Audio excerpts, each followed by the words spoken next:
बचतच्या आम्ही प्रत्येक वर्षी बिस्किट वाटप करतो। लहान लहान मुलांना, शाळेतल्या मुलांना, गरीब लोकांना आम्ही ते बिस्किट वाटतो।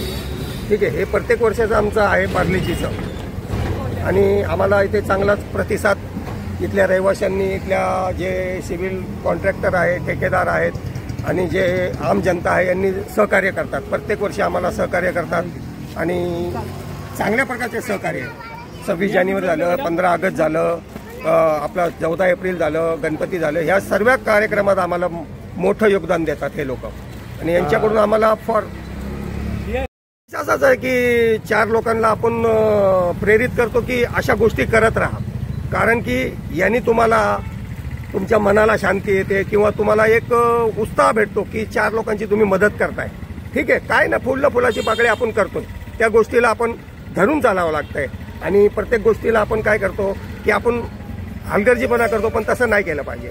प्रत्येक याच्यामध्ये लोक येतात, पाणी वाटप म्हणा, बिस्किट वाटप म्हणा, हे काहीतरी आपण करावं, हे माझं ठाम मत आहे।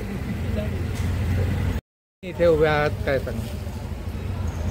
नाही, सुनील भाऊ ना आम्ही दोघे एक या विभागात बरेचसे सामाजिक कार्यकर्ते आहेत, त्यापैकी आम्ही दोघे जण सामाजिक कार्यकर्ते आहेत। सुनील भाऊनी या ठिकाणी स्वातंत्र्य दिनानिमित्त हा जो बिस्किट वाटपचा जो कार्यक्रम त्यांनी आयोजित केलेला आहे, तो लहान मुलांना एक आनंद आणि आनंदाचा जो सोहळा आहे स्वातंत्र्य दिन, तर त्याच्या निमित्त लोकांना प्रोत्साहन वगैरे देण्यासाठी आणि समाधान एक मिळतं की माणसाला काही ना काही आपण हेल्प केली। तर अशा प्रकारे आणि ते इथं काम हे बिस्किट वाटपचा कार्यक्रम करत असताना या ठिकाणी माझी त्यांची गाठभेट झाली आणि आपण त्यांना एक मदत करायच्या हिशोबाने इकडे आलो। लहान मुलं आहेत, खूप खुश दिसत आहेत। हां, तर सुनील भाऊंच्या कार्यक्रमाला एक चांगला प्रतिसाद आहे लोकांचा आणि मुलांचा पण, आणि त्यांचं पूर्ण आपल्या मित्रमंडळीच्या वतीने हार्दिक अभिनंदन।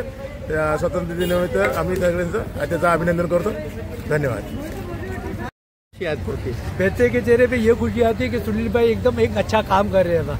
हर मतलब हर चीज़ के लिए सुनील भाई खड़े रहते और हर त्यौहार के टाइम में सुनील भाई कुछ ना कुछ बांटते रहते हैं। बस ये उसकी शुभकामनाएं मैं देता हूँ। बस आज कितने देर से आप लोग बांट रहे हो? कितने बच्चे आए होंगे अंदाजा? मेरे ख्याल से हजार तक आए रहेंगे, और कम से कम हमको हो गया 4-5 घंटा तो हो गया ना, 4-5 घंटा हो गया सर।